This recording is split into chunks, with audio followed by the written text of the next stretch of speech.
નમસ્કાર દર્શક મિત્રો, પ્રાઉડ તાપી ન્યૂઝમાં આપ સૌનું સ્વાગત છે।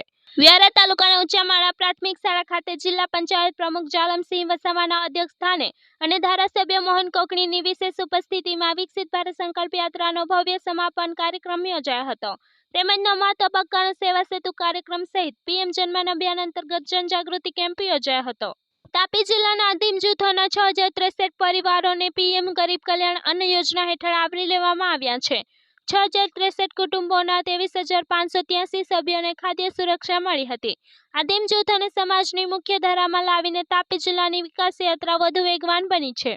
Vyara arts and commerce college ખાતે સરસ્વતી પૂજન કરીને શિક્ષક સન્માન ડેની ઉજવણી કરવામાં આવી હતી અને વિવિધ ડેની ઉજવણી કરવાનો શુભારંભ કરવામાં આવ્યો હતો, જેમાં કોલેજના વિદ્યાર્થીઓ દ્વારા પ્રાધ્યાપકોનું સન્માન કરવામાં આવ્યું હતું। ડોલવણ તાલુકાના ધોળકા ગામના બચુ અખતુ કોકણીના ઘરે મૂકેલ ડાંગરના દાણાવાળા પુળિયા સાજન કિરણ હરપટીએ સળગાવી દીધા હતા, જેના કારણે આશરે 1.5 લાખ રૂપિયાનું નુકસાન થયું હતું। તેમજ બચુ કોકણીની પુત્રી કુંતાને સુનિલ ચોરિયા નામના વ્યક્તિએ અપશબ્દ બોલી વોટ્સએપ પર જાનથી મારી નાખવાની ધમકી આપી હતી, જેને લઈને ડોલવણ પોલીસ મથકે પોલીસ ફરિયાદ નોંધાવવામાં આવી હતી।